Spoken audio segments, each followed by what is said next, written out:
this is an iHeart podcast. Guaranteed human. Support for the show comes from Public, the investing platform for those who take it seriously. On Public, you can build a multi-asset portfolio of stocks, bonds, options, crypto, and now generated assets, which allow you to turn any idea into an investable index with AI. It all starts with your prompt. From renewable energy companies with high free cash flow to semiconductor suppliers growing revenue over 20% year over year, you can literally type any prompt and put the AI to work. It screens thousands of stocks, builds a one-of-a-kind index, and lets you backtest it against the S&P 500. Then you can invest in a few clicks. Generated assets are like ETFs with infinite possibilities, completely customizable and based on your thesis, not someone else's. Go to public.com/podcast and earn an uncapped 1% bonus when you transfer your portfolio. That's public.com/podcast. Paid for by Public Investing. Brokerage services by Open to the Public Investing Inc. Member FINRA and SIPC. Advisory services by Public Advisors LLC, SEC registered advisor. Generated assets is an interactive analysis tool. Output is for informational purposes only and is not an investment recommendation or advice. Complete disclosures available at public.com/disclosures.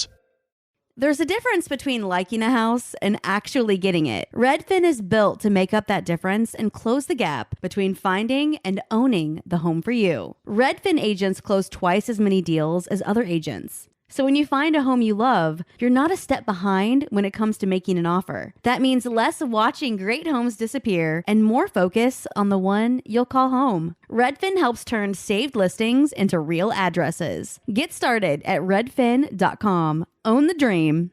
Do you want to find a stress-free way to buy your next car? Start at CarMax and shop your way. And if you want to browse with confidence, get pre-qualified online with no impact on your credit score and shop cars within your budget. From luxury cars to family rides, CarMax has options for almost every price range, including more than 25,000 cars priced under $25,000. So hey, want to get started? Just head to CarMax.com for details and get pre-qualified today. Want to drive? CarMax. Robert Evans here, and we'll get to the Vince McMahon episodes in a second. I wanted to let you all know that for the fourth year in a row, we are doing our fundraiser for the Portland Diaper Bank. Behind the Bastards supporters have been helping to fund the Portland Diaper Bank since 2020 and bought millions of diapers for people who really need them. So if you go to GoFundMe and type in BTB Fundraiser for PDX Diaper Bank, or just type in BTB Fundraiser Diaper Bank GoFundMe into Google, anything like that, you will find it. So please, GoFundMe, BTB Fundraiser for Portland Diaper Bank.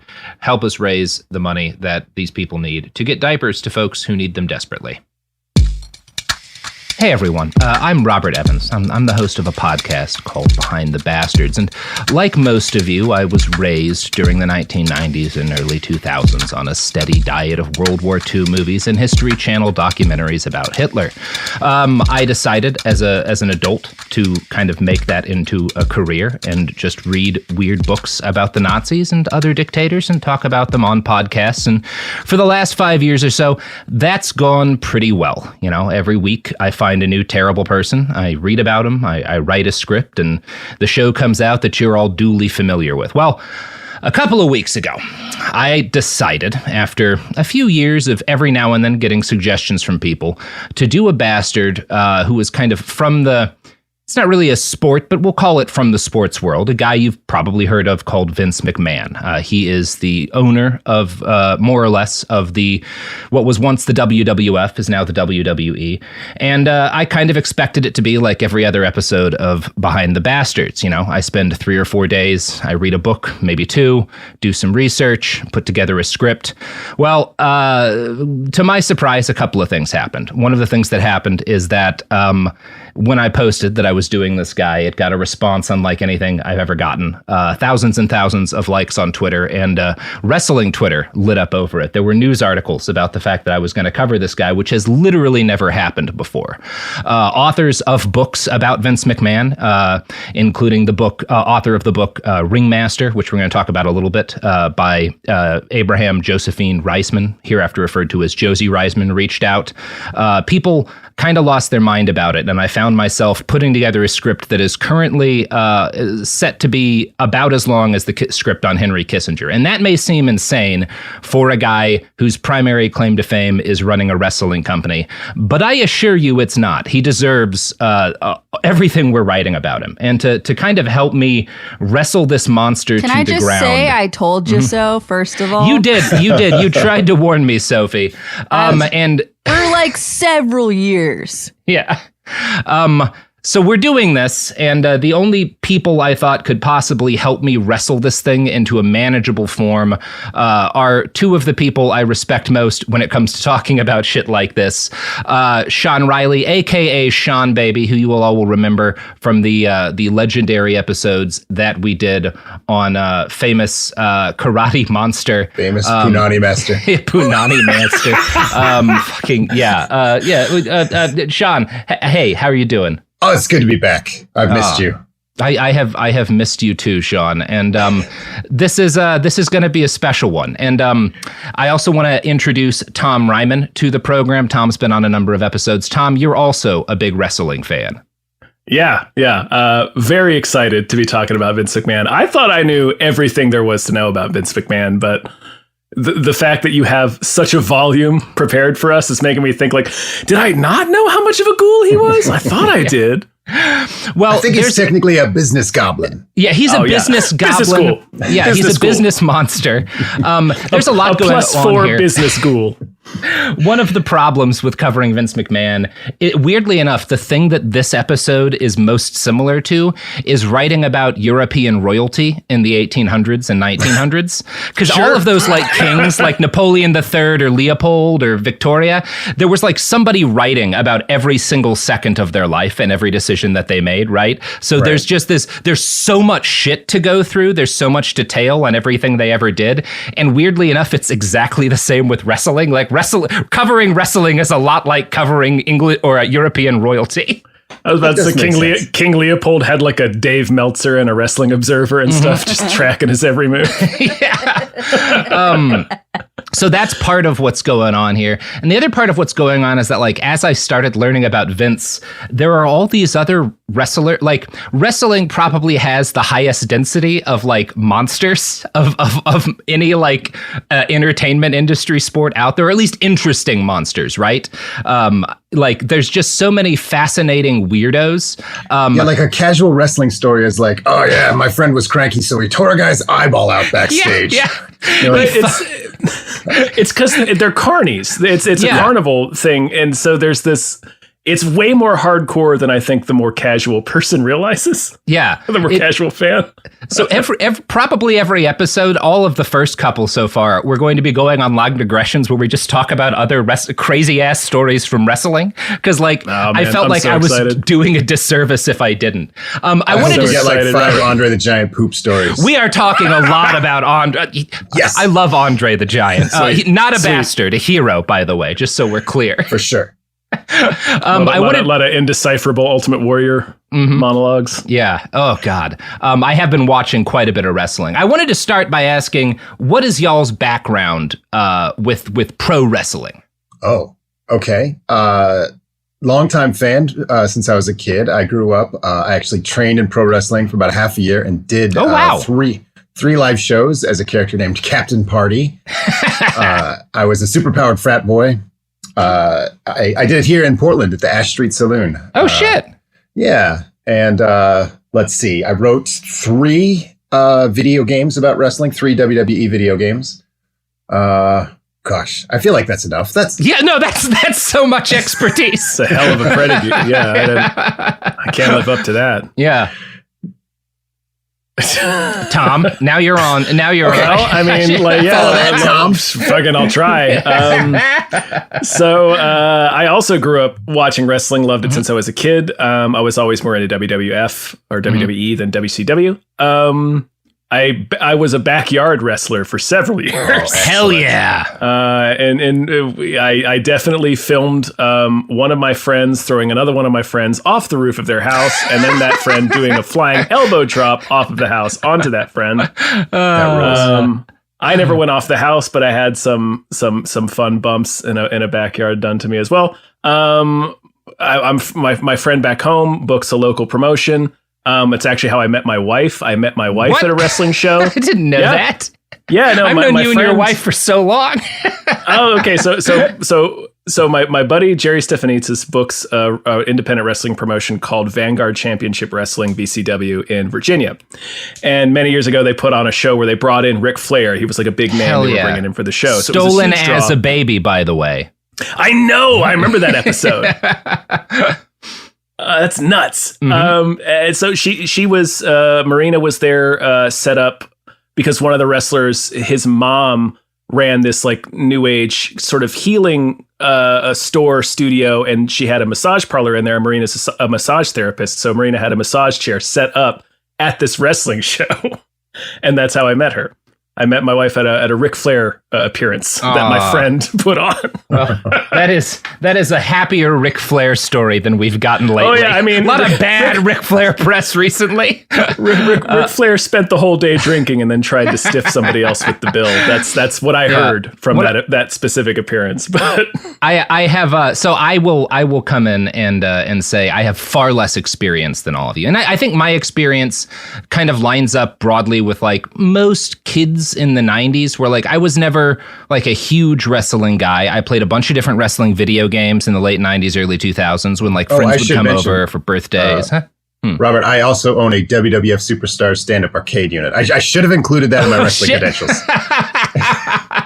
That is Superstars? Awesome. Yeah. Yep. Oh, sweet. I definitely played a bunch of that. I had about maybe 2 years where I watched wrestling semi-regularly. This was kind of, I think you'd call it the Attitude Era, right? When Stone Cold Steve Austin was one of the big names and and I was brought in again. It was one of those things. It wasn't kind of like, I made friends with a kid, and he was like one of the few kids weird enough to want to hang out with me after school when I moved to this new town. And he loved wrestling and old Star Trek, right? And so he introduced me to both of those things. Obviously, the love of Star Trek stuck around longer, but I watched wrestling like off and on for a couple of years. And, for years afterwards, I'd play games when, we were having a birthday party or something with my friends. From what I have kind of read, I didn't know this at the time, obviously, wrestling was just wrestling, but 97 and 98, which was sort of more or less, I think, when I was watching wrestling, was kind of smack dab in the middle of, depending on how you count it, the third or fourth big American surge of interest in wrestling. And the second of those to happen under the watchful eye of Vince McMahon. I don't remember a whole lot about that time, except for that my favorite wrestler was The Undertaker. I'm not sure what, like, where that puts me. Although pick. People say he was a great kind of like technical, wrestler, good at backing people up, good at the kind of pinch hitter for storylines and stuff. Terrific zombie. Yeah, solid zombie. And Vince McMahon, I think for most of us who are kind of on the periphery of wrestling, who just sort of know it, as in broad terms, is one of those figures in American pop culture who's just kind of always been there. Like, I couldn't tell you when I first heard his name, right? He's like Michael Jackson or Arnold Schwarzenegger in that. He's just someone who's always been kind of part of the foundation of pop culture for basically my whole life. And in the decades since I, was kind of into wrestling, he's become a major Republican donor, one of the few close friends of former President Trump. People will say that he was one of the only people Trump would take his phone calls and push other people out of the room when he called while he was president. His wife is also a massive Linda, huge influence on the direction of wrestling, and also a moderately influential person in American politics. She was kind of the only member of Trump's cabinet who didn't have a huge scandal during his presidency. Like, she was just kind of in there for a while and then bounced, but there was no, like, she didn't do a mooch, right? Like, there was no big blow up, which I'm not saying is like praise for her. She is a terrible person, but like, she's savvier than a lot of the other people he brought in. Do you remember when the mooch went on like a following spree and followed like everyone at Cracked? Mm-hmm. Yeah, that was a fun day. That was weird. That was a weird day. What a wild presidency. we just all blew right past it. But Vince is not just, and kind of the reason why we're doing so much focus on him, Vince is not just like a guy who is influential in wrestling. He helped create the foundations in a lot of ways of not just modern right-wing media, but like modern American culture. There's a strong argument that we may not get Donald Trump as president without Vince McMahon, and specifically without Trump's time in wrestling, where a lot of people will argue he learned quite a bit. The best book about the life of Vince McMahon is the recently published tome Ringmaster by Abraham Josephine Reisman, again hereafter referred to as Josie Reisman. Early on in the book, she makes the point that wrestling is more or less inextricable from human civilization. I didn't know this when I started researching, but the biblical Jacob got the name Israel after a wrestling match, and the word Israel means wrestling with God, at least in one translation. So sweet. That's kind of sweet. Yeah. You're dropping a Macho Man elbow on God? Hell yes. That's exactly how I picture that, God! Palestine does translate the leg drop. So, big boot leg drop. Yeah.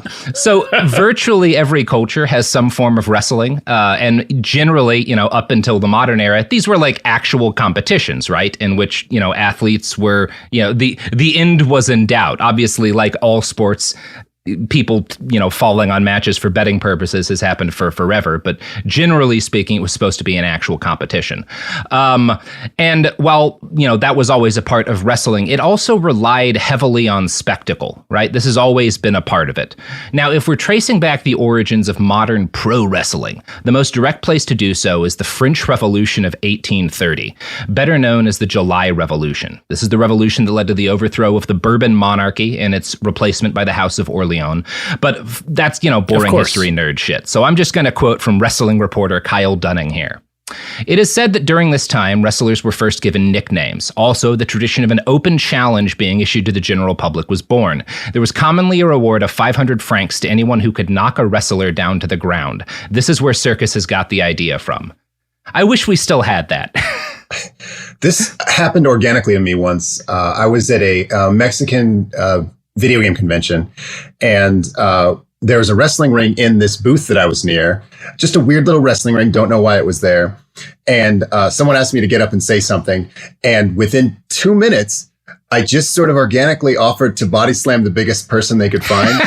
And then I just did that for like 10 minutes. And then one kid got in and it was like, okay, cool. Put your phone down. I'll body slam you. And then he attacked me. And I was like, oh, this must be how shoot fighting got its start. How did that go? He tried to take me down, and then we wrestled for a bit, and then I kind of gave him like half a body slam, which he did not want, so he didn't take it very well. And I realized we got to stop doing this. This is escalating too quickly. Yeah, this could go really badly.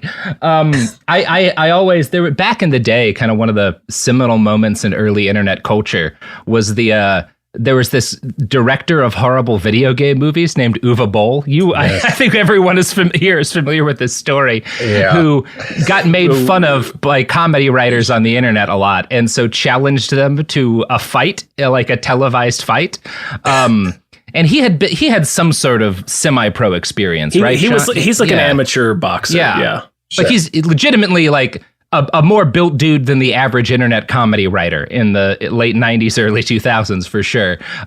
He did not, if I'm not mistaken, Sean, you put your hat into the ring, and he did not want anything to do with that. I did. It's going to take like 3 or 4 minutes to tell this full story. I want to be fair to Uwe. But I used to host a show called Attack the Show back in the day on G4. Yeah. And I recently came back, but and then left again. But Uwe wanted to come on and fight Kevin Pereira, and Kevin Pereira's like, dude, that's crazy. But wait. I bet Sean maybe would fight you. And so they called me. I'm like, fuck yes.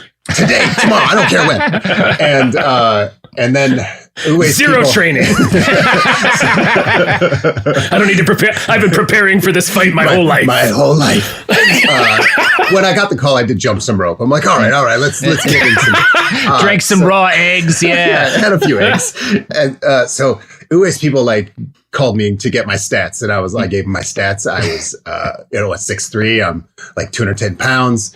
This is not good news for Uwe Boll. They're like, do you know how to fight? I'm like, yeah, I kind of know how to fight. And so like, you know what? Maybe we're not going to do this. And I found out later that I don't think he was like scared, but he was like, he's kind of a bully. He just wants to beat up on little nerds. He didn't want to like film Rocky IV. So he's like, no, I don't. I want to like just beat up your smallest host. I don't want to like stand toe to toe with a real man. Yeah, I want to beat up Richard Kiyanka. Yeah, man, he beat the shit out of that guy. He sure did. He did.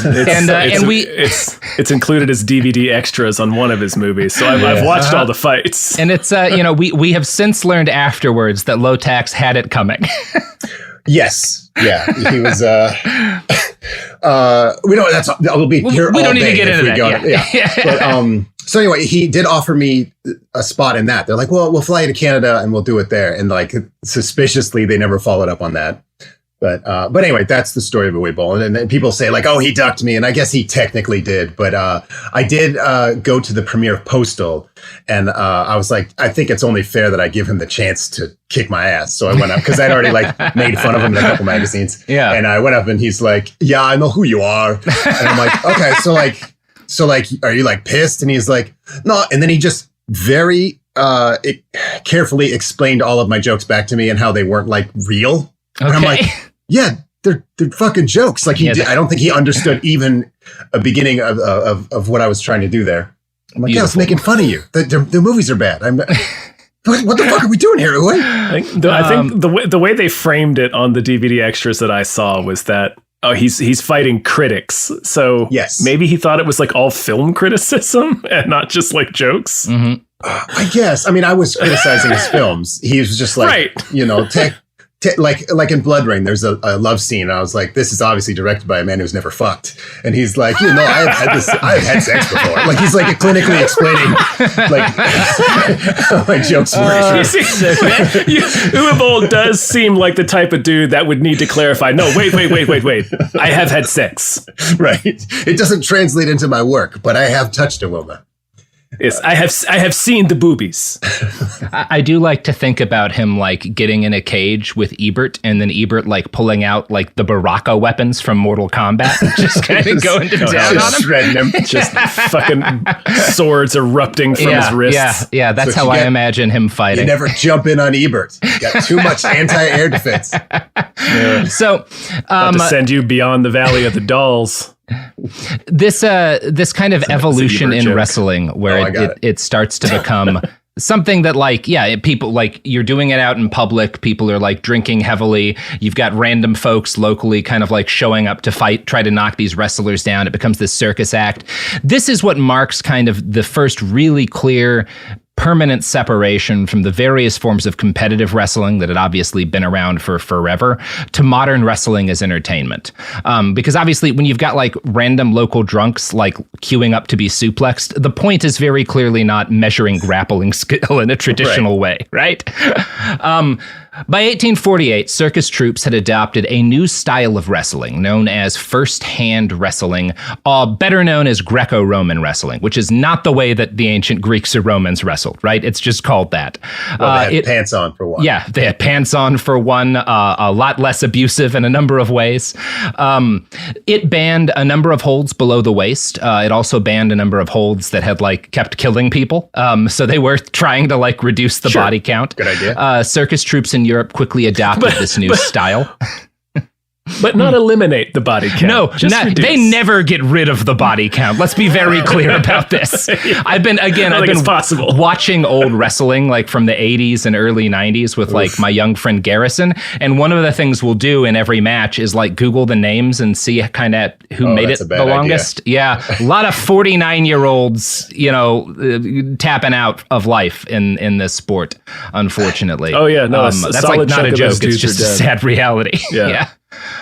Football is not wildly different. So one of the things that's kind of going on here as they transition to Greco-Roman wrestling is that a lot of things like leg hooks are restricted, which were some of the most effective holds. And so because they can't do a lot of the holds they used to be doing, wrestlers adopted the tactic of throwing each other around the room or around the square, which is obviously like another link, in the chain to modern pro wrestling. The nicknames, fan challenges, and increasingly elaborate throws that evolved over this period of time made wrestling more fun to watch than it had been before. By the end of the 1800s, the new sport had its first real champion, a guy named Paul Pons. He was a Frenchman.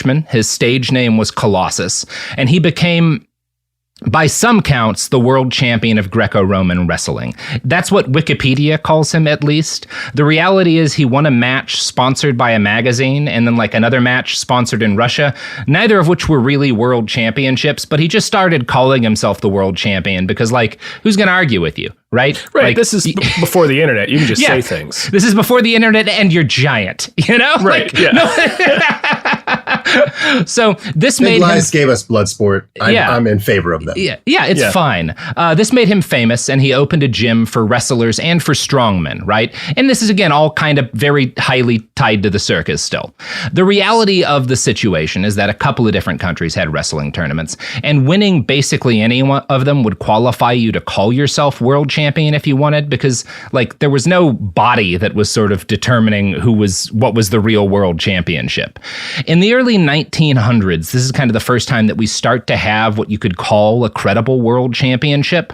And the guy who wins it for the first time is a dude named George Hackenschmidt, who is legitimately one of the hardest motherfuckers to ever walk the face of the earth. Basically unbeatable from 1901 to 1908. How lucky is that name then? Hackenschmidt. Hackenschmidt. It is. And like, I'm going to have Sophie show you a picture of this dude in a second here. Pons is interesting. I'm expecting a real granite-faced son of a bitch. He is actually kind of in a pre-steroid era. He looks like he's on steroids. He's got a nice carpet of fur. That's what no. He is smooth as a fucking waxed dolphin. Oh no, that's terrifying. Also, he's interesting because he's kind of an old guy when he's 34, which is like today even that's kind of like pushing it, you know, by the standards of athletes in the late 1800s. That's like 103. Back then he might as well have been 97. Yeah.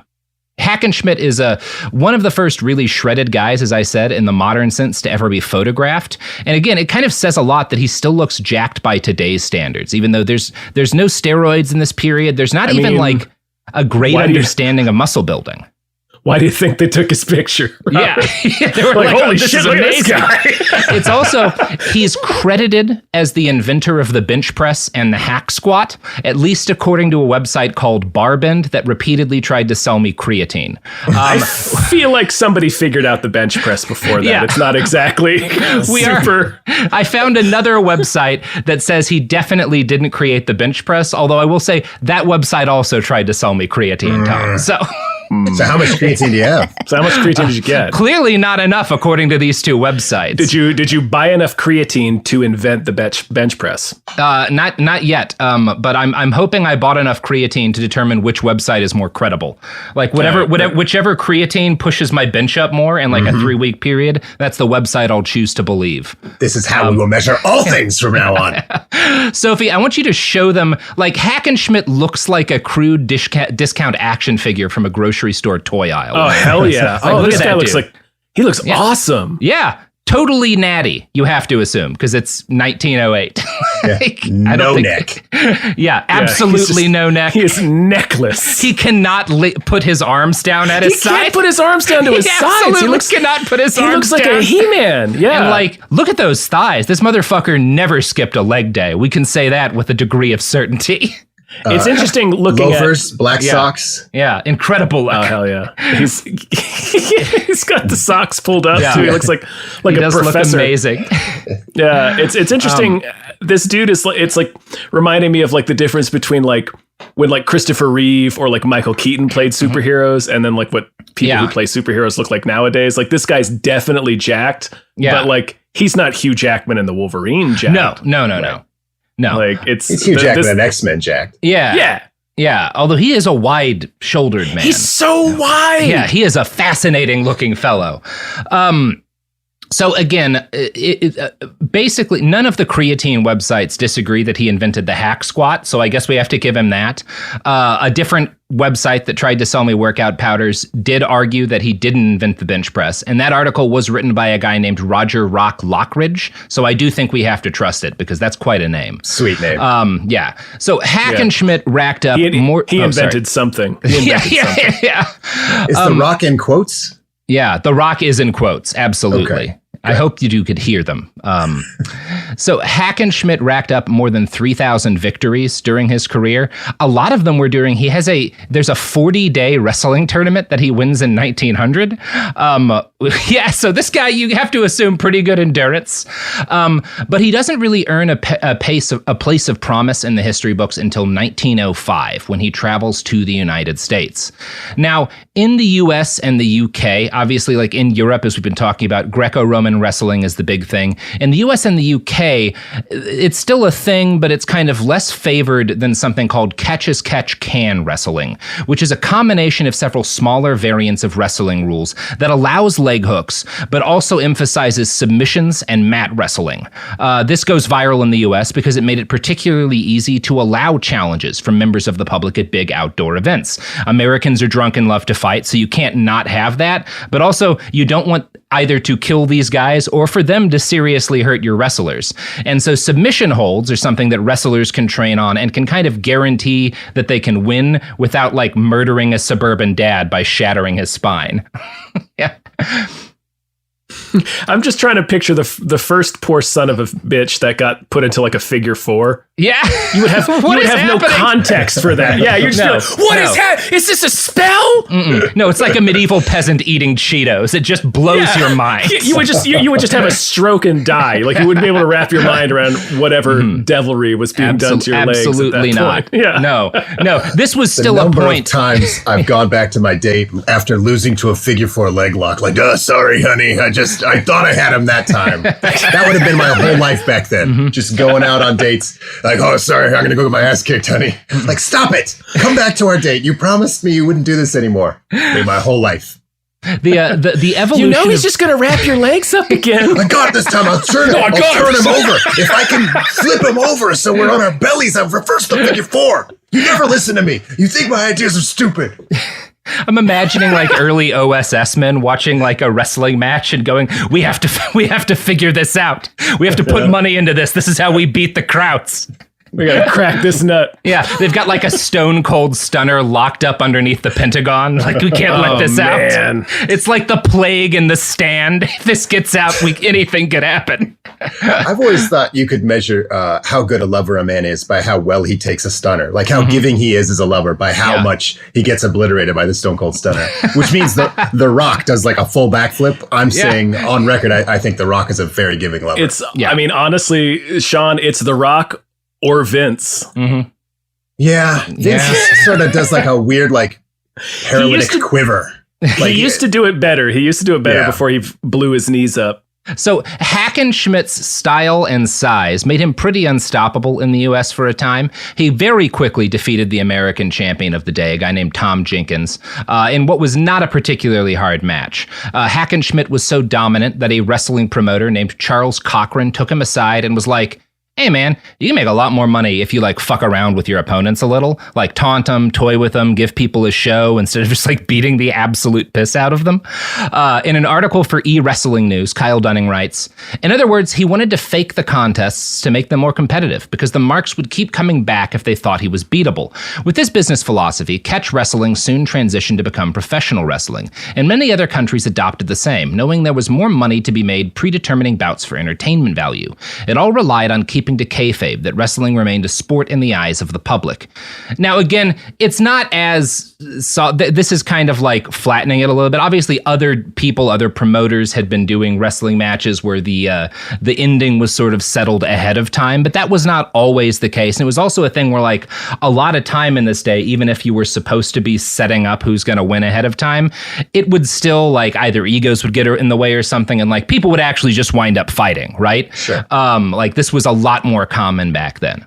I should also note that the idea in this period that a major sporting event might be determined by something other than legitimate contest was not unique to wrestling. In early 1919, the Chicago White Sox conspired to lose that year's Fall Classic to the Cincinnati Reds. Members of the White Sox approached a group of gamblers and presented them with an opportunity to make a shitload of money. This did not go well. There's a huge grand jury investigation. There's a trial, and Major League Sports gambling is banned until we realize that it was stopping a lot of terrible people from making money. This took about 100 years, so the fallout from this is significant. Anyway, Hackenschmidt, basically unstoppable in the U.S. until he winds up wrestling a guy named Frank Gotch. Gotch is an American who just was famous for having pretty incredible endurance. It's unclear to me if their big match is fixed in one way, but from what I've read, neither man is able to force the other into a clear submission for more than 2 hours. And that is a huge... So for some perspective, in modern wrestling, one of the most famous matches of all time is an hour-long match between Shawn Michaels and Bret Hart. These are two of like the best technical wrestlers of their day. They're obviously, they're not competing in the traditional sense, but if you watch what they're doing, it's amazing that they kept up that level of energy for an hour. It's an incredible match. Yeah, they are going, it is insane shit. There was an MMA match that went 90 minutes in the year 2000. That was Kazushi Sakuraba versus Hoist Gracie. Yeah. So, I love Sakuraba. He's the best. Yeah. The freaking Gracie Hunter. Mm-hmm. I think the point I'm making is that Hackenschmidt and Gotch must have been something to see. 2 hours is still a significant fucking match. If Gotch's finishing move wasn't called the Gotcha, I don't know what he's doing in the Carney business. Yeah. I feel like I don't know what we're doing as a culture if that wasn't the case, but I haven't found evidence of it, Tom. So I apologize on behalf of America. Now, gotcha nuts. Yeah. So wrestling's charming right along, early 1900s, but then you get that whole World War thing. It disrupts the industry. Obviously, the kind of wrestling, age men eventually do come back afterwards. But the age that follows World War I is a little more jaded. And one of the things this means is that a larger and larger number of wrestling fans start to doubt whether or not wrestling is real. The sport languished as a kind of shady sideshow entertainment for drunks and people from New Jersey until the 1920s. In the early 20s, a wrestler named Ed Lewis is hooked up by his trainer, who'd also trained Frank Gotch, with a fella named Toots Mond. Now... Toots Mond comes from fucking names, man. Toots Mond. These all sound like old-timey baseball players. Sophie, will you look up a picture of Toots Mond? They need to see him. But second, I need to describe this man to you. Toots Mond is, in the early 1920s, considered one of the most out-of-control gamblers in the entire country in the 20s. He is a mobbed-up dude who other mobbed-up dudes are like, this motherfucker gambles too much. And number two, Toots Mond... stiff competition Toots Mond is a dude who other men in the 20s are like, this guy drinks quite a lot. It's probable no one on earth could drink with this guy today. I'm really excited to share my screen. Yeah, you gotta show these fuckers Toots Mond. I can't wait to see this. I can't wait to see this hero. Yeah, are you ready? Yeah. Ready. This guy who other mobsters were like, God damn. Look at this man. Holy shit. He looks like a giant baby. Yeah, this is an unfinished clone. Yeah, he's definitely not done. PR dummy. Yeah, they paint those nipples on him every morning so people don't get suspicious. He looks. Wow. Yeah, 260. Yeah, 6 feet tall, 260. And I would have put him at 3 feet tall from these pictures. He is a slab of meat. Look at this dude. A profoundly unsettling man, and I'm only saying that because he's been dead for decades. Because I would be frightened to make these comments if he were alive. He looks like in the face, not so much his build, but in the face, he looks like Brian Urlacher. Ooh, yeah. I was gonna say he looks like a Cabbage Patch Kid, but yeah. Brian Urlacher looks like a Cabbage Patch. He does have, resting Cabbage Patch energy. So Toots is, in addition to being... Let me make it clear. They call him Toots because of his train conductor hat. Toots is also a wrestler, and so he acted as Ed Lewis's sparring partner, trainer, and security man. Together, the two worked out a series of new holds and innovative wrestling tactics. They also would wrestle each other in the ring sometime during matches. These were, obviously they had set these matches ahead of time. Both of these guys are pretty technically skilled, so Toots is the kind of guy that like Ed can trust, and they can trust each other to do a lot of these kind of like throws and tosses and not murder each other, and put together a choreographed spectacle, right? If you can't trust Toots, You can't trust Toots. Whom can you trust? Who wants to stay in this world if you can't trust the hard drinking, gambling, out of control mobster wrestler? So Toots and Lewis over time develop a new style of wrestling, and it's a hybrid of Greco-Roman, catch-as-catch-can, and kind of circus shit, which they call slam-bang Western-style wrestling. And this is kind of the most direct precursor to modern pro wrestling. In a different article for eWrestling News, Kyle Dunning writes, the newly formed trio used their connections to persuade wrestlers from around the country to join their new promotion, so they no longer had to be controlled by others. Toots began forming what we would later know as sports entertainment, but the wrestlers had to be in on keeping it secret from the public. This new style of wrestling would incorporate elements from boxing, Greco-Roman, freestyle, lumber camp fighting, and theater. As traditional wrestling could go on for several hours, they implemented time limits to ensure matches would not bore the audience. They also introduced the concept of tag team wrestling, which had seldom been used before. Within 6 months, they had taken over the wrestling scene and were taking bookings in major sports venues instead of back alley halls and other small places. This just sounds like making love. Yeah. Lumber camp brawls. I was about to say, excuse me, lumber camp brawls? Yeah, this is a major, specifically up in the Pacific Northwest, a major form of entertainment where, like, you just go out and watch lumber camp guys beat the piss out of each other. They are very jacked and they have no money. They are all alcoholics. They will fight for hard liquor. Maybe they'll fight a bear, maybe a tree. I don't know. They don't care. They don't even know the difference. Check it out. Yeah. And you know who else will fight for your amusement? To the death if you want, you know? You slip them a 20. The products and services that support this contest. Huge fans of blood sports. Yeah, they don't give a shit. This podcast is sponsored by BetterHelp. I get it. February's full of flowers, candy, stuffed animals, and of course, expectations about Valentine's Day in particular, and about relationships and dating in general. And these conversations, these expectations can feel overwhelming and stressful. No matter where you are, whether you're married or dating or single or just focusing on you, you're right on time, and therapy can help you find your way and see more clearly where you want to be. So if you're looking for a little bit of help figuring out things in your own love life, if you're looking for some help balancing things, therapy can be a great option, and BetterHelp is one option for therapy you should consider. BetterHelp therapists work according to a strict code of conduct and are fully licensed in the U.S.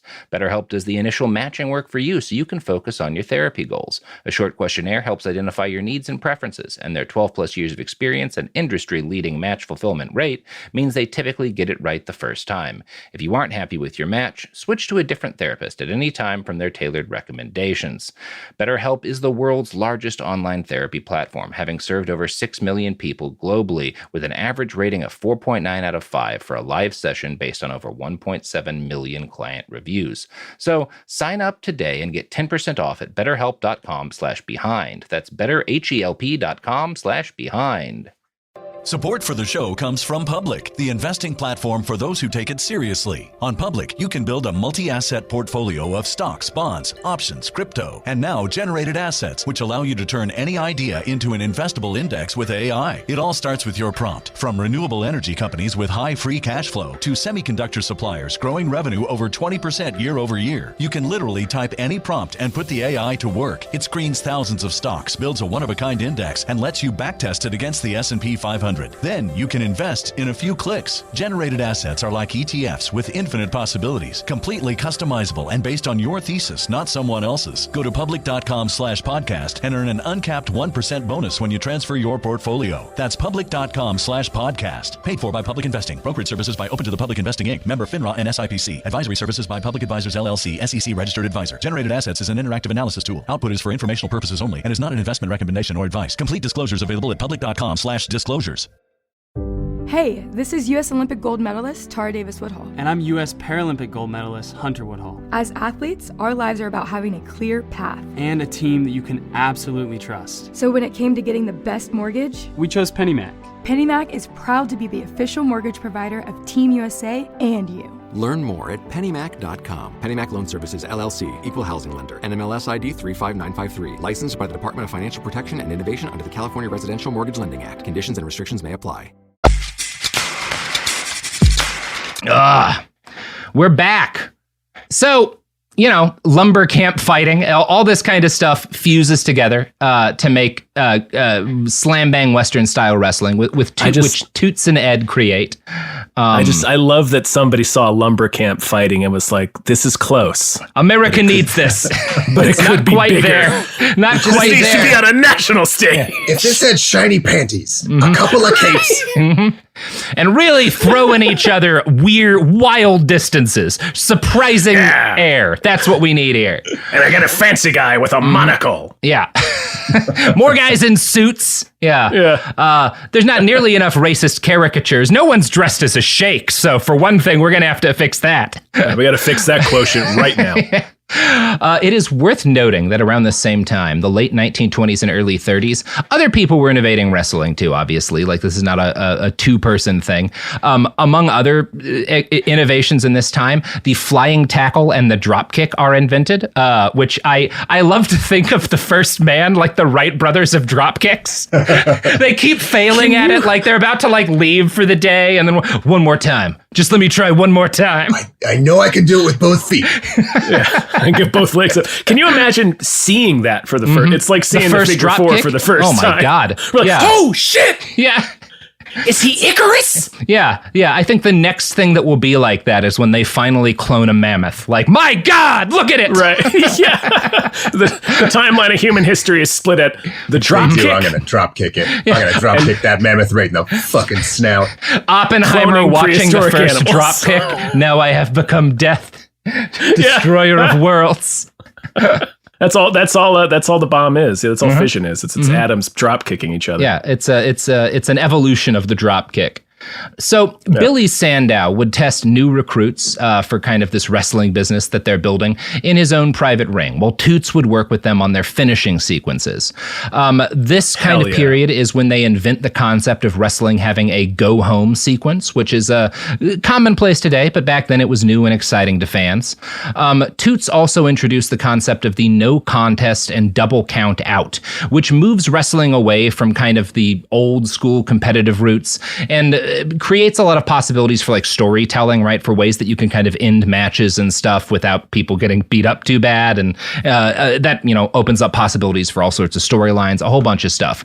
And it's kind of worth noting, just in terms of how innovative these guys are. Modern wrestling is still very similar to what Toots and his buddies create. And these three guys become known as the Gold Dust Trio, I think because of how much fucking money they make. And they basically are kind of the most direct progenitors of the modern pro wrestling industry.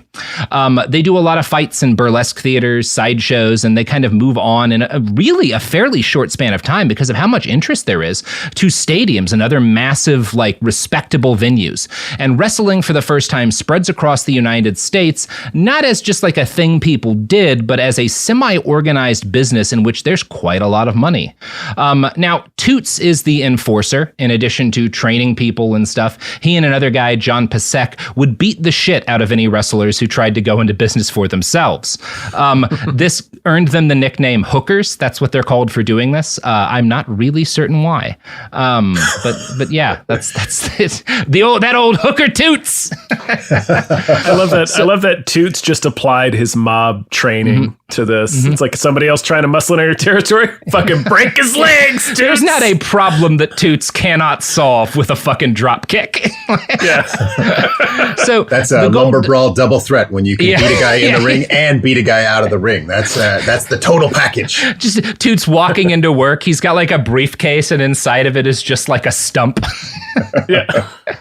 So the trio eventually broke apart due to a power struggle, but wrestling was here to stay, and for a time its shady reputation kept it down. Madison Square Garden initially refused to host wrestling events through the 1940s. What finally changes this is that Toots teams up with Bastards Pod alumni Bernard McFadden, who kind of invented physical culture in the United States. He was a big magazine baron, one of the guys who sort of started the modern health and supplement industry, and he he provides Toots with the financial backing to expand this business, and because he's got connections, he convinces Madison Square Garden to start hosting wrestling events. In 1948, the first Garden wrestling exhibition was held. It basically always sells out. It is a huge business for them. In that first match, a guy named Gorgeous George defeats a guy named Ernie Dusek. That same year sees another seminal moment in pro wrestling history. By that point, wrestling has grown from being the business of a number of shady carny promoters and disgraced boxers to a network of promoters and what you might call like cartel leaders who ran wrestling in different cities and regions and generally hated each other. But on July 14th, 1948, several of these dudes gather together at a hotel in Waterloo, Iowa to talk. And I'm going to quote now from a book called Sex, Lies, and Headlocks. Right around the room were PL Pinky... you're going to love these nicknames, Tom. Yeah.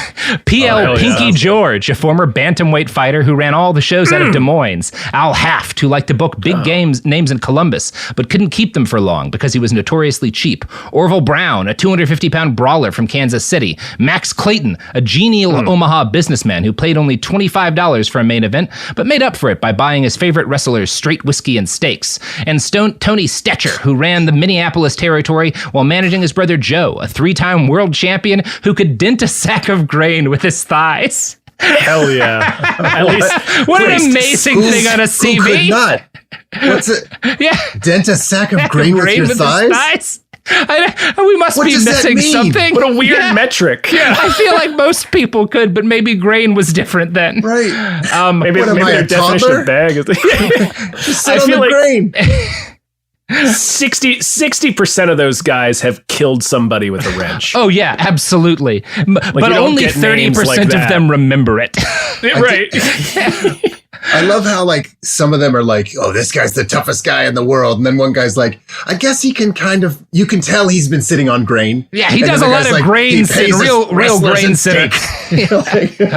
Some real dubious honors in the crew is what I'm saying. So the dude who calls all these guys together in 1948 to talk is a man, a 42-year-old guy. He's a former sports writer named Sam Muchnick. Sam had lost his job as a sports writer covering baseball because his newspaper collapsed, a thing none of us can identify with. What is that like?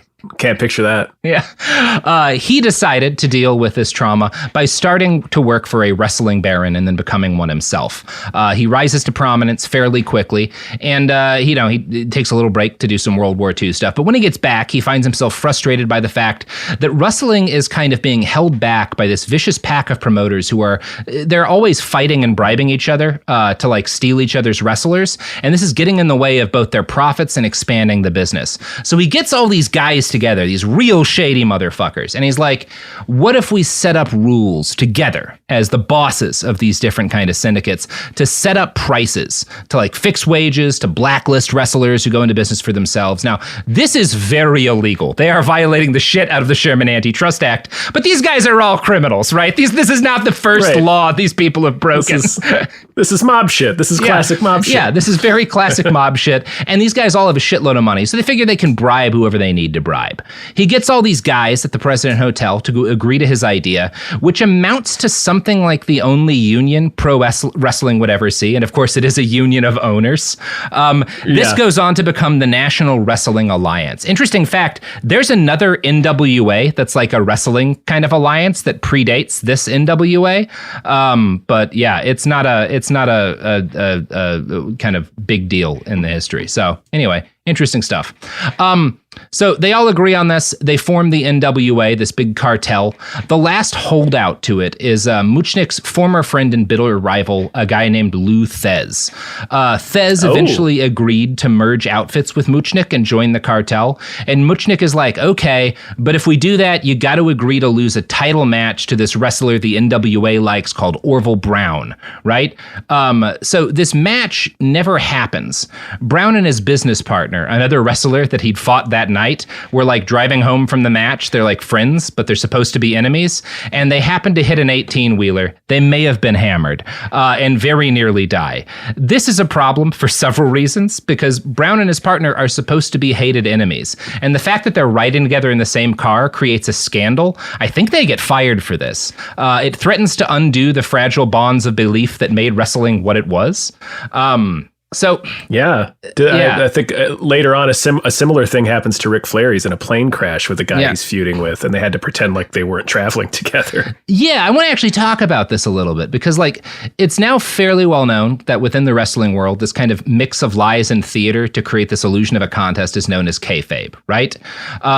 There's debate over where the term comes from. Sex, Lies, and Headlocks kind of credits it to turn of the century carnivals, where these wrestlers who would take on random challengers, which they called marks from the crowd, and like would wrestle them and stuff. They can't, in that case, they generally know what they're doing because they have a lot more experience. But when they're wrestling each other, they can't go as hard as they otherwise might because one of them will get hurt if they do. So they rigged the matches in order to avoid getting seriously injured.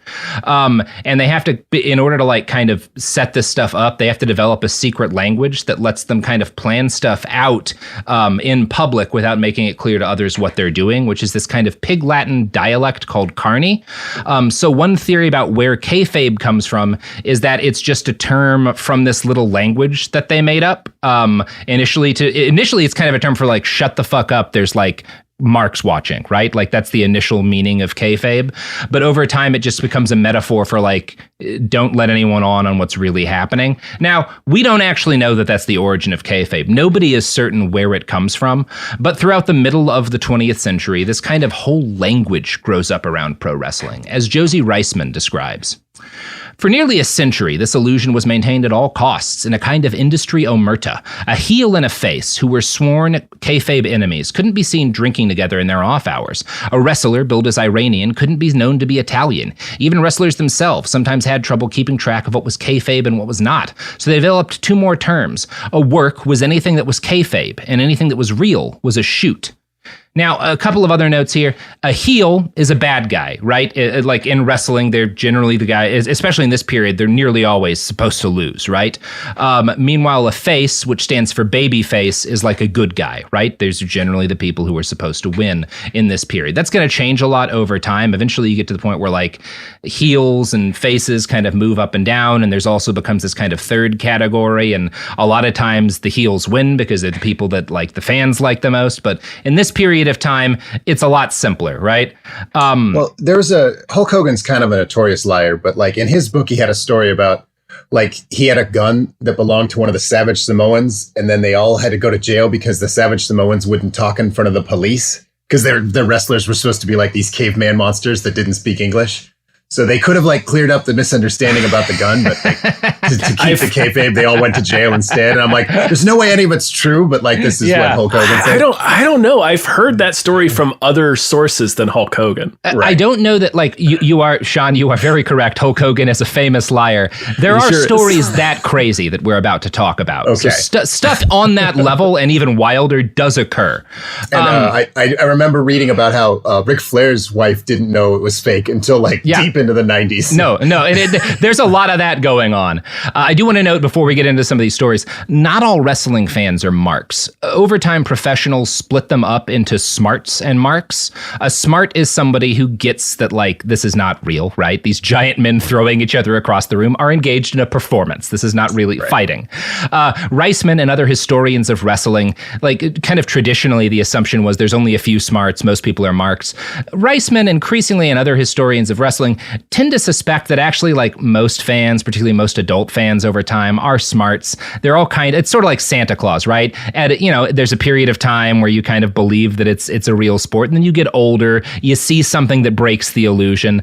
Kind of famously, Hulk Hogan, who again, take with a grain of salt, he claims to have been a believer as a young adult, like to have been totally bought into it until one day, as he's sort of like watching a match, he sees two wrestlers strategizing beforehand and has this like horrifying realization that the game is rigged. I'd be so embarrassed to tell that story if I was Hulk Hogan. I might believe it because he's not a smart man. Let's be very clear about the Hulkster. I know what you mean, dude.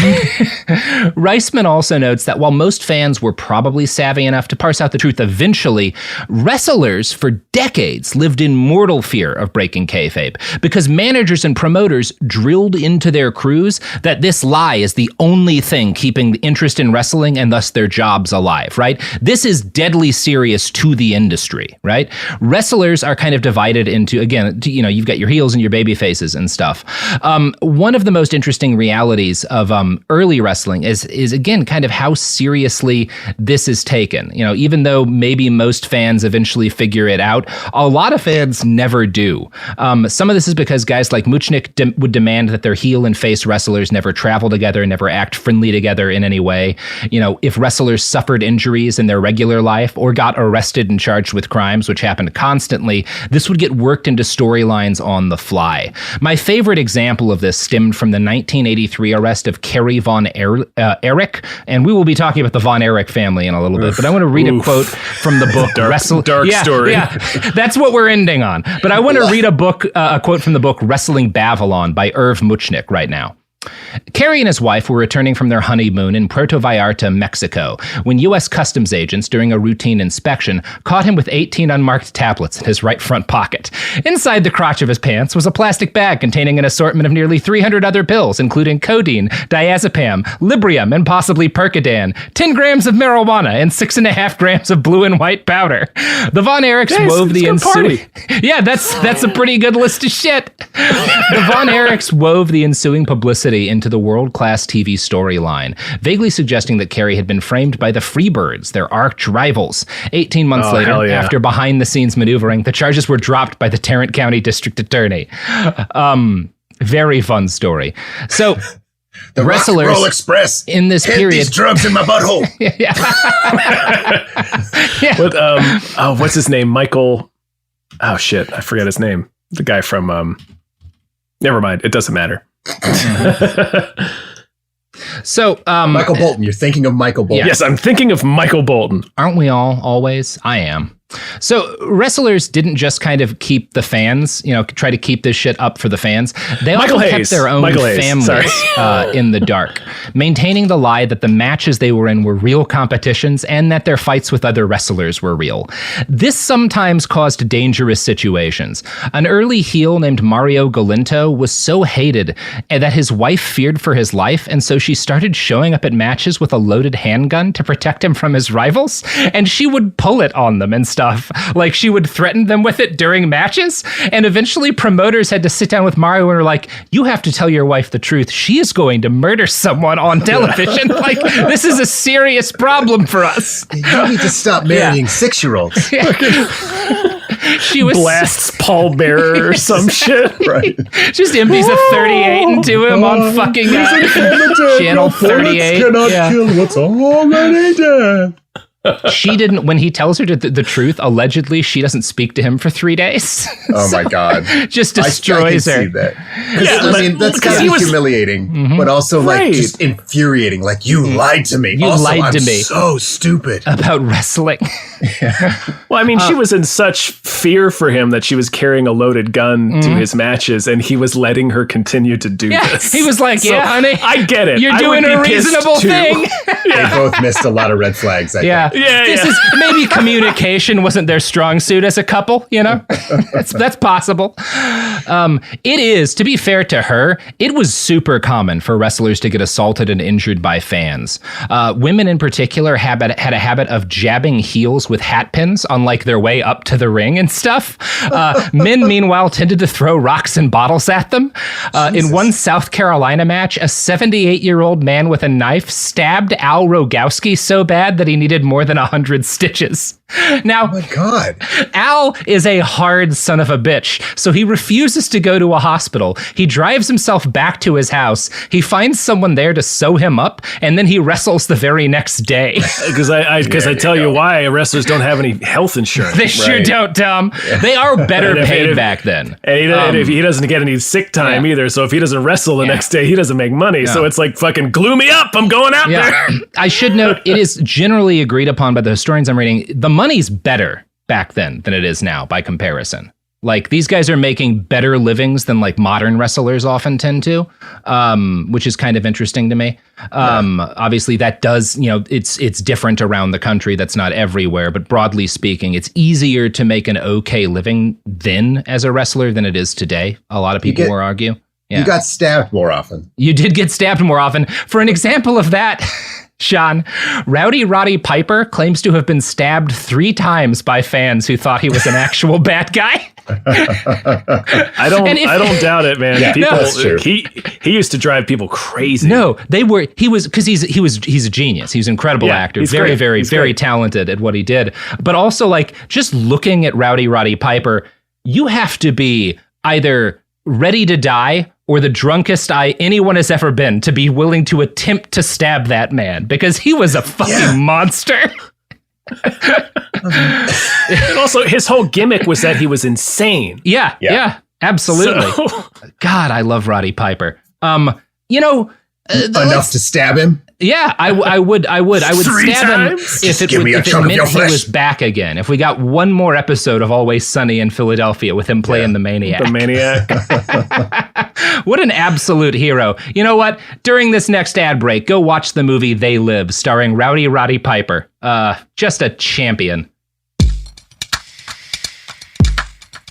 Support for the show comes from Public, the investing platform for those who take it seriously. On Public, you can build a multi-asset portfolio of stocks, bonds, options, crypto, and now generated assets, which allow you to turn any idea into an investable index with AI. It all starts with your prompt. From renewable energy companies with high free cash flow to semiconductor suppliers growing revenue over 20% year over year, you can literally type any prompt and put the AI to work. It screens thousands of stocks, builds a one-of-a-kind index, and lets you backtest it against the S&P 500. Then you can invest in a few clicks. Generated assets are like ETFs with infinite possibilities, completely customizable and based on your thesis, not someone else's. Go to public.com/podcast and earn an uncapped 1% bonus when you transfer your portfolio. That's public.com/podcast. Paid for by Public Investing. Brokerage services by Open to the Public Investing Inc. Member FINRA and SIPC. Advisory services by Public Advisors LLC, SEC registered advisor. Generated assets is an interactive analysis tool. Output is for informational purposes only and is not an investment recommendation or advice. Complete disclosures available at public.com/disclosures. Hey, this is U.S. Olympic gold medalist Tara Davis Woodhull. And I'm U.S. Paralympic gold medalist Hunter Woodhull. As athletes, our lives are about having a clear path. And a team that you can absolutely trust. So when it came to getting the best mortgage, We chose PennyMac. PennyMac is proud to be the official mortgage provider of Team USA and you. Learn more at pennymac.com. PennyMac Loan Services, LLC, Equal Housing Lender, NMLS ID 35953. Licensed by the Department of Financial Protection and Innovation under the California Residential Mortgage Lending Act. Conditions and restrictions may apply. Life gets messy. Spills, stains, pet accidents, and kid chaos. But with Anabay, cleaning up is easy. Our sofas are fully machine washable, inside and out, so you never have to stress about messes again. Made with liquid and stain-resistant fabrics, that means fewer stains and more peace of mind. Designed for real life, our sofas feature changeable fabric covers, allowing you to refresh your style anytime. Need flexibility? Our modular design lets you rearrange your sofa effortlessly. Perfect for cozy apartments or spacious homes. Plus, they're earth-friendly and built to last. That's why over 200,000 happy customers have made the switch. Upgrade your space today. Sofas start at just $699. Visit washablesofas.com now and bring home a sofa made for life. That's washablesofas.com. Offers are subject to change and certain restrictions may apply. We're back. I watched the entire They Live. We did. And we that did. Always Sunny episode. And that Always Sunny episode. Both works of incredible art. So, given all of this, it probably won't surprise you to hear that even in the pre-steroid days, wrestlers often lived difficult lives. One of the first great modern wrestlers was a guy named Gorgeous George. He was the son of a house painter. He played a narcissistic heel who was one of the first big popular TV wrestlers. He would prance around the ring in a fur robe.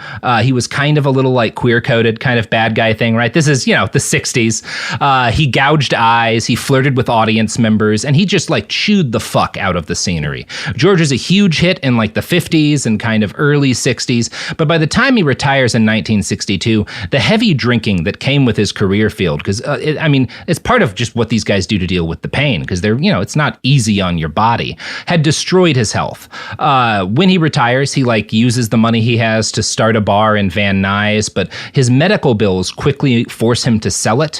In 1963, after a night of bumming drinks from the bartender in the bar he used to own, he dropped dead from a heart attack. He was 48 years old. In Sex, Lies, and Headlocks, the authors note, the wrestlers he'd once worked with passed around a hat to help bury him in an orchid-colored casket, beside which his last girlfriend, a stripper, collapsed crying. It is a very wrestling funeral. He is not the only guy with a story like this. I know, yeah. It's a bummer. That is dark. I mean, not that his girlfriend is a stripper, that's whatever, but just like, this is like, his story is not uncommon. No, I mean, it's dark that they had to pass around a hat to pay for his casket, and he collapsed begging for drinks in the bar he used to own. That's dark. It is dark. It is, and again, a lot of these promoters are just straight up monsters. There are more of them who are kind of decent guys in this period. There are a number of like regional promoters who will do shit like when their wrestlers have health problems after retirement, divert funds from their business to like pay for their health care. I'm not saying that's the norm, but it does happen. And it's also, there is strong solidarity with kind of wrestlers where stuff like this is not the taking up collections to help old and injured wrestlers pay for medical treatment or pay for funerals. That stuff happens with a significant degree of frequency in this period of time. There is kind of this understanding that like, you know, this is a tough job. We're all kind of going to destroy ourselves doing it, and we have to have each other's back, you know? So given the cultural values of the time, good guys and bad guys in wrestling had to be very easy to separate on black and white TVs. In the 1950s and 60s, this often meant that your bad guys are going to be either communists or Nazis, right? Very easy way to make it clear. Yeah, exactly. An early Russian wrestler, Boris Malenko, was actually a Jew from Jersey named Larry. But, you know, he could do an accent, right? That's also an extremely common wrestling story. Yes. For example, the Sheikh of Araby, who prayed to Allah before each fight, was a Detroit native named Ed. And one of the first great Nazi wrestlers was Jack Adkisson, better known as Fritz von Erich. Now, but he was a real Nazi, right? Well, the focus of this series is Vince McMahon, obviously. Okay. But wrestling is always traded on brutality and mortgaging human bodies for entertainment. And I don't want to just focus on the ways Vince did that, because that's going to give people this attitude, which is sometimes gets put across by like wrestling fans that like before Vince, things were a lot better. You know, some stuff was, but this has always been a pretty brutal business. So we're going to talk for the rest of this episode about Fritz and the Von Erich family. You guys both had a reaction when I brought them up, so I think you might know this story. There's a lot of sadness in the Von Erich story. It's really, really tragic. It is a nightmare. Yeah. So, Fritz/Jack, and we're just going to call him Fritz from now on, had been trained by the founder of one of the first great wrestling dynasties, Stu Hart, a Canadian from Edmonton whose dungeon, that's what it's called, the dungeon, was the most celebrated training center for wrestlers of its day and for like generations to come. This is like, they remain very big. Bret Hart, we talked about a little bit earlier, is like one of his kids and, you know, trains there. Hart trained Fritz and gave him his stage name. And you might think that having your like mentor be like, hey, you've got serious Nazi vibes to me. Why don't you wear a fucking swastika into the ring? Would make you reconsider aspects of your life. But Fritz is like, yeah, man, for sure. That sounds great. He would wrestle. Pay me how much? Yeah. Yeah. $50 a night for sure, bro. Yeah. Fritz would wrestle wearing Nazi regalia. His trademark move was the Iron Claw, and he has the distinction of having been wrestling Lou Thez, who we've talked about before. He's kind of one of the great big early champions. He and Thez are wrestling the day that JFK gets assassinated. There's not as much great footage of him in the ring as I'd like. Related? Yeah, yes, definitely a causal relation. There's not as much great footage of him as I'd like, but I found a clip of his brother, Waldo Von Erich. Waldo's not his real brother. This is a kayfabe thing, right? Waldo is another guy who trains at the dungeon, and they're like, you know, match brothers. And Waldo was also a Nazi. This clip is from a match in 1975, and it is remarkable. I should note before we start that his opponent here is Jay Strongbow, who is a Native American wrestler who wrestles in a full headdress. He's actually an Italian. Yeah, not an uncommon story. So here's Waldo Von Erich being a Nazi. And as he comes in the ring, he is wearing a Stahl helm, I should note.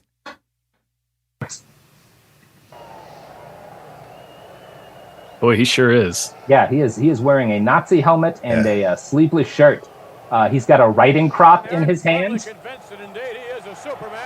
And he's got, in the front of his shirt there's a Nazi logo, like the Nazi eagle on his shirt. Here comes the Italian man in the native headdress. And then there's the Italian man in the native headdress.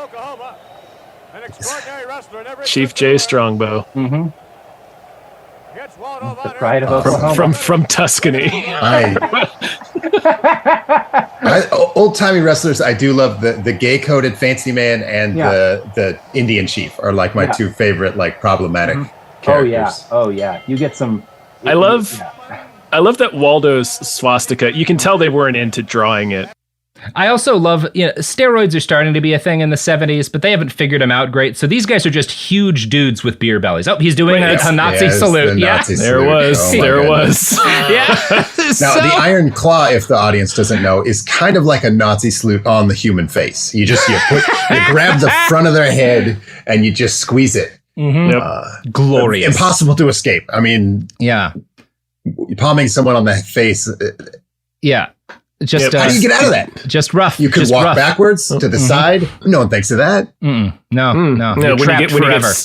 When you get Sig Heiled right in the forehead, you sort of like it knocks all thoughts out of your brain. So you're like, what do I do? That's why Hitler adopted it. Famously great technical wrestler, Adolf Hitler. So I will know everything he knows. It's actually how he took himself out. He just did the Iron Claw to himself at the this bunker. Match between Jay Strongbow and Waldo, problematic, not even close to the most racist wrestling match that you can find. It's not even the most decidedly racist. Mid. It's not even the most racist wrestling match I've seen recently. No, that bounced straight off my brain. If you hadn't told me, hey, we're looking at this for racism, I would have been like, this is totally normal old-timey wrestling. Yeah, at least the Nazi's supposed to be the bad guy. A Nazi and an Indian chief. Honestly, they're doing pretty good. So Fritz himself has as we've discussed, just a nightmare of a life. But because he's a terrible person. So his first son, this is not his fault probably, Jack Jr., dies in 1959 from accidental electrocution that leads to drowning. Obviously, this has an impact on Fritz, and he decides to stop wrestling on the East Coast. As kind of a result of this, he becomes the godfather of Texas wrestling, overseeing a company that runs wrestling in Dallas, Houston, and San Antonio called World Class Wrestling. Fritz continued to reinvested the money that he made from wrestling into real estate. He's one of the guys in this who's actually like good with his money, and while he's making it as a wrestler, puts it into something that's going to make him more money. Unfortunately, he's also a giant piece of shit and kind of a real fascist, because one of his best friends is Pat Robertson. He is a born-again Christian who becomes a major right-wing donor in Texas and a moral crusader. So that's great. Sweet. Yeah, good guy. So he has four sons, four more sons, three of whom at least are groomed to follow in his footsteps, even though several of them lack the talent or the physique to do so. Spoilers, when you said three of whom, I thought you were going to say something else. Yeah. That's where we're going, more Tommy. horribly than electrocuted and drowned. Uh-huh. We're starting with electrocuted. He's down one boy so far, right? Yeah. He's 1 out of 5's already out of the match. Did you do a show on Pat Robertson? We've covered him before. We've covered a lot of aspects of him, yeah. His dream was to create a wrestling dynasty in imitation of Stu Hart, right? And as wrestling Pat Robertson's? No. Well, maybe, but definitely Fritz. And as wrestling nerd Nicholas Allhelm writes, by the time Kevin, David, and Carrie, his three large adult sons, entered their teens, they were put into grueling workout sessions by their father. Despite time playing a variety of junior high and high school sports, he would work them out for another 3 hours after school every day. While the boys grew up in wrestling and knew wrestling, it was clear that their father wanted to make it clear they didn't have a choice. Their future was wrestling, whether they wanted it to be or not. Cool. So, he's kind of like the Michael Jackson of wrestling, or Michael Jackson's dad of wrestling, I should say. I always forget that guy's name. Joe Jackson. Right, Joe Jackson. But maybe, honestly, Joe Jackson's a better dad, which is, that's a heads up as to where this is going. Only one of his kids are dead. Yeah. It's like a really dark, 2000s era joke punchline. Joe Jackson's a better dad. He's got a better fucking record. So for a time, the Von Erichs are very successful. In the early 1980s, his boys are all actively in the ring. They are hugely popular in Texas. By this point in kayfabe, Fritz has been revealed by his nemesis Gary Hart to have been a normal Texas boy, not a Nazi allowing him to turn babyface. Yes. This made kayfabe a little easier for his boys because they didn't have to wear swastikas. But since their dad is the booker and they're the stars, he gets to run them mercilessly, right? The entire company is, because these guys are big stars, their entire company is reliant upon them performing basically every night during parts of the year in order to keep attendance high at the venues that he booked. Because they're such a necessary part of the business, when they get hurt, which happens a lot, they can't take the next night off. So dad just starts handing them fucking painkillers like they're Skittles in order to keep them performing. Another thing that's become necessary. It's like a Band-Aid. And we'll go back when we talk more about Vince. We'll talk about how steroids become a part of the industry. But steroids are a big part of the industry by the 1980s. And so in order to compete and, again, to keep crowds, butts in seats, they have to bulk up to Hulk Hogan-like levels. And the drugs that they're taking take a toll on these boys' bodies. And after a 1984 match in Japan, David Von Erich is found dead in his hotel room at age 25. We don't entirely know what happened. His friend Bruiser Brody claimed once that they flushed a bunch of drugs down the toilet after finding his body and basically that he OD'd. I think the family denies this. It's not really clear what happened because after he makes this claim, Bruiser Brody gets stabbed to death in Puerto Rico. He sure does. We don't get a lot of detailed confirmation either way. Is there a reasonable counter explanation? It's like, not really. Guy on a bunch of drugs. Not really. Okay. Yeah. I mean, it's the kind of thing where today, like any leading man and stuff who's doing big action roles is on something that we can call steroids pretty much. Sure. But also we've gotten a lot better at doing it without killing people, which is not, I'm not saying people should do steroids, but if you have millions of dollars and doctors who are constantly monitoring your blood levels and doing tests on you and stuff, it's not as dangerous. Like these guys are just kind of shooting shit up their asses and seeing what happens, you know? It's a combination of things too. You know, it's all the hard drinking and popping painkillers. Yeah, you taking you can't go to the doctor. Yeah. You just have to keep going. I think they tour something like, 300 days a year. So it's a combination of all that shit. Yeah. It's a different time, and it's even, again, don't do steroids, folks. But it's even much worse for you at this point in time, even. They're also, coke is as common as roids are, because part of what a lot of wrestlers say is that in order to get into the ring and get amped up, you got to get fucking coked up, and then to calm down and to deal with the pain, you take painkillers, and then often to get to bed, you add alcohol to that. A lot of guys OD as a result of that shit. Never. I mentioned Ultimate Warrior earlier, but never has you need cocaine to get hyped up for the match been more obvious than an Ultimate Warrior entrance. No, there are like cartel warehouses in fucking Sinaloa that have less cocaine than was in his bloodstream any given night. Like he was gliding out there on a board of cocaine like Iceman. Just an incredible man. So, very tragic death. Obviously, fucking 25. He barely, had a life. Very sad. The Yellow Rose of Texas, as David was known, was mourned by a crowd of 3,000 people at his memorial service. Fritz, though, made sure to profit from this, selling color photos of his dead son that had once gone for $3 for $10 at the memorial service. Hell yeah. Right after he set one of his surviving sons, Kerry Von Erich, to wrestle Ric Flair for the world title. Because kind of everybody's sorry, because David died, they set it up so that Kerry, wins this match, right? Which is, again, not uncommon in a case like this. You've got someone whose brother just died, you give them a belt, I'm surprised Fritz didn't open up the casket and let people take pictures with David for $20 or something. Cut off hair. Bucks. Yeah. 35, you get a lock of his hair. $30. So what do you got? Let me see your money. It's barely better than that, Tom. Yeah, right. Get it's 40 for a thumb. It's 40 for a thumb. That guy took a thumb. Get the extra $10. Don't let that dude leave. The next year in 1985, Mike Von Erich was charged with 2 counts of misdemeanor assault against an ER doctor he got into a fistfight with during a trip to the hospital.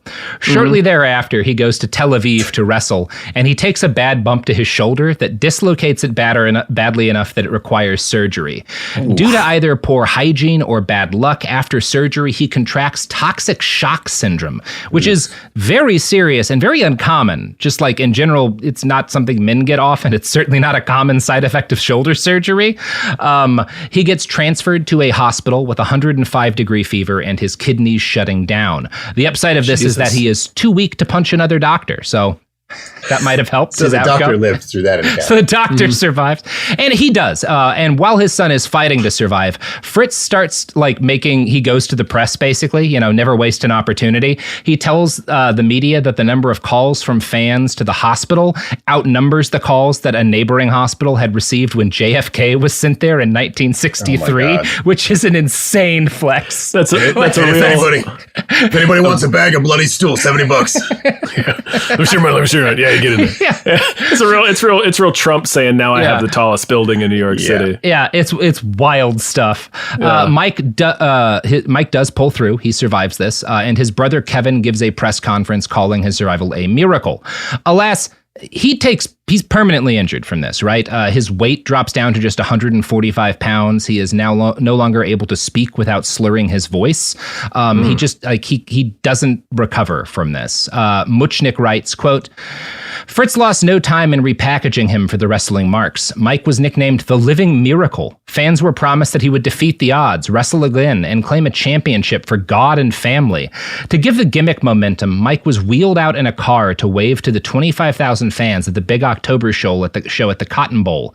He made his official return to the ring on July 4th, 1986. By then, you want to kiss him? You want to kiss him? $60. So when he comes back to the ring, he's also contracted hepatitis, and his dad's just like, get him out there, get him out there. Yeah, it's so bad. Go share some blood with that fella. Yeah. So the next year, 1986, another prominent wrestler, Gino Hernandez, dies of a cocaine overdose. Now, this happens right after a TV spot where Hernandez, a heel, had blinded babyface wrestler Adams, and it says a lot about wrestling in this period that the announcer, Bill Mercer, Fritz's employee, announced Gino's real-life death on television by saying, "We have suffered 2 terrible tragedies in the last week, the blinding of Chris Adams and the death of Gino Hernandez." Equally fake blinding and a real death. These are equivalent tragedies. Yeah, thanks to kayfabe, they're the same thing. So the next year, Kerry Von Erich, wasted as hell, rams into the back of a police car on his motorcycle. His foot is, part of his foot, it winds up eventually getting amputated. It is a nasty wreck. Doctors spend 13 hours putting his limb back together, and then he is immediately whisked away to perform in the fucking ring. My God. Yeah, it's a nightmare. He wrestles with a fake foot for a while, doesn't he? Yeah, he sure does, Tom. He sure fucking does. Man. I'm gonna quote again from Muchnick here. Sorry, Fritz is just smashing these kids to pieces. Nightmare. Again, when Joe Jackson might be the better dad.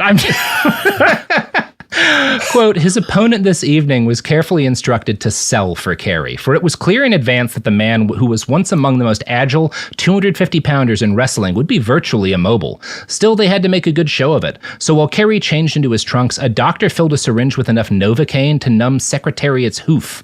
Thus fortified, Kerry discarded his crutches, gritted his teeth, and hobbled into the ring. The match lasted 5 minutes, and as planned, Kerry won. Afterwards, when the Novocaine wore off, an examination revealed that the ankle had rebroken. 4 months later, in another operation, the foot was permanently fused into a walking position. Bad dad. Don't think of the chronic pain that dude must have had. His calf must just cramp up 20 times a day. Now, look, I'm not a big giving people parenting advice, but free parenting advice from Robert here. Don't do this to your kid. Yeah. Don't do this. Not good. Not good being a dad. Yeah. When my daughter got her first foot torn off, I was like, we're going to wait 2 weeks before you get back in that ring, honey. 2 solid weeks because you're a good father. Absolutely. Yeah. I do my best. So despite Fritz's cocaine helped. Of course. Kids love cocaine. You know, you just tell them it's one of those fun bag. What do they call that shit? Fun dip. You know, they love that shit. God, that'd be good. A fun dip bag of cocaine. That's what I'm gonna have after we get finished. Fun dip has my mouth numb. I can't taste it anymore. That means it's working. Keep taking it. Good fun dip. Get in that ring. That's probably how it got the name. That probably was originally a cocaine product. So, despite Fritz's pushing, Mike never recovers his ability to perform. Obviously, interviews with him were deeply uncomfortable affairs. Again, he is probably takes some damage to his brain from all this too. He rants a lot on air about obscure biblical figures. He also, like, there's one point where there's this documentary or something being made about him, and he and one of his brothers are like talking in the background, and it's like recorded, and you can hear them talking about a gangbang that they had together. He just kind of loses his ability to sort of, filter stuff. Right. He also has in several minor violent outbursts. He's arrested a handful of times, mostly for drugs. This kind of all escalates to Mike going back home after an arrest. He hikes out into the woods with a bottle of sleeping pills, and he takes enough to kill himself. He is 23 years old when he dies. Now, according to some versions of the story, Mike leaves a bottle of the sleeping pills he'd used to kill himself for his youngest brother, Chris, with a note that basically says, when you're ready to go, you can use these. Now, Chris has not performed yet in the ring, but he takes to the ring in 1990, kind of near the end of his father's time as a wrestling baron. Nicholas Alhelm writes, Chris grew up with severe asthma. He took prednisone for the condition from a young age, and this resulted in a smaller stature than even his brother Mike. His bones were brittle, and he broke them doing simple wrestling moves. He wasn't built to be a wrestler, but David and Mike were dead, and Kerry had taken a job in WWF. His family needed him. Already addicted to painkillers and recreational narcotics, he entered the family business. He is not in there long. He shoots himself in the head 1 year later. My God. Yeah. In 1993, the last surviving wrestling Von Erich, Kerry, is arrested for cocaine possession in Dallas. The horrific pain from his foot, which had required partial amputation, pushed him into a semi-permanent state of drug abuse. After being indicted, he drove home to Denton County and his father's ranch, where he shot himself in the chest with a .44 caliber revolver. He made it the longest of any of his brothers. He was 33. Fritz would, in the end, outlive he has 6 sons. One of them does survive him. He dies of lung cancer in 1997, and good fucking riddance. Damn. Yeah. That man carved just a path of ruin through his sons. And if I'm understanding right, this is all just to frame Vince McMahon. Just to be like, okay, here's the guy who's much worse than this. Yeah, Vince is overall worse than this, but you do need to know it's not like he's not rising out of a crowd of angels. Good God. Yeah. What a series of tragedies. Yeah, that's a nightmare.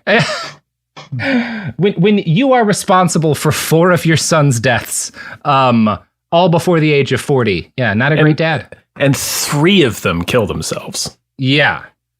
Yeah. That's dark.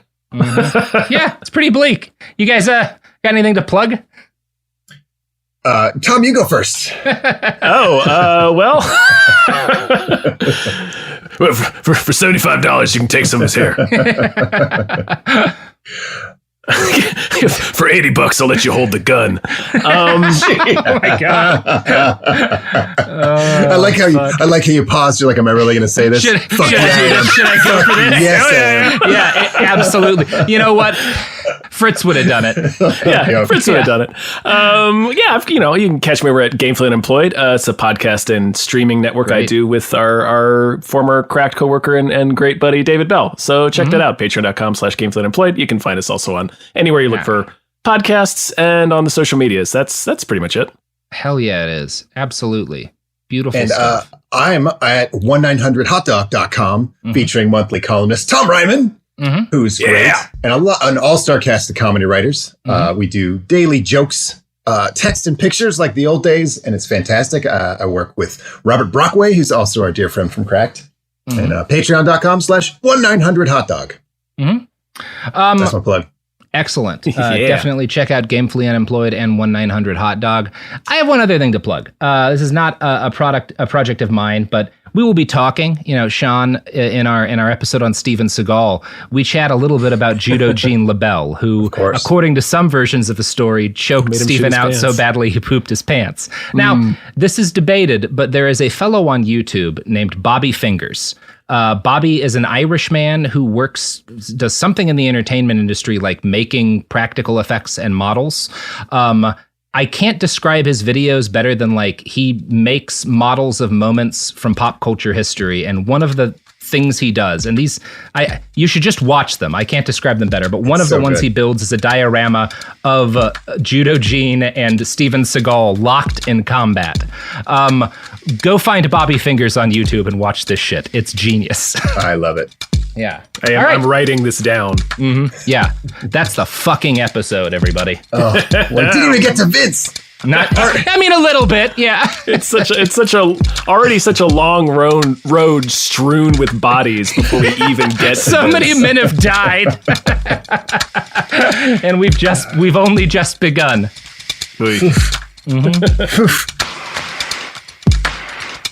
Behind the Bastards is a production of Cool Zone Media.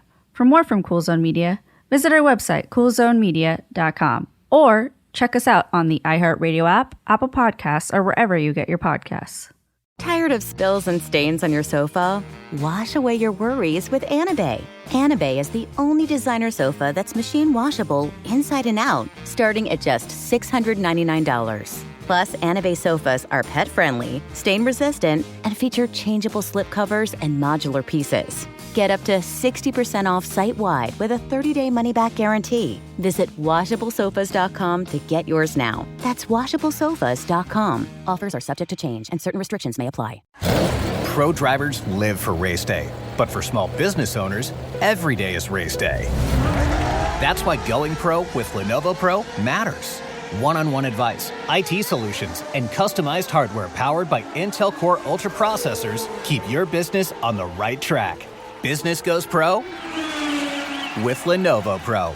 Sign up for free at lenovo.com/pro. Lenovo. This is Bethany Frankel from Just Be with Bethany Frankel. Most dog food is marketing, not nutrition. That is why Biggie and Smalls eat just food for dogs, real 100% human-grade food with ingredients I actually recognize. And yes, I do see the difference. Better digestion, healthier skin, more energy, dogs that feel better, my babies.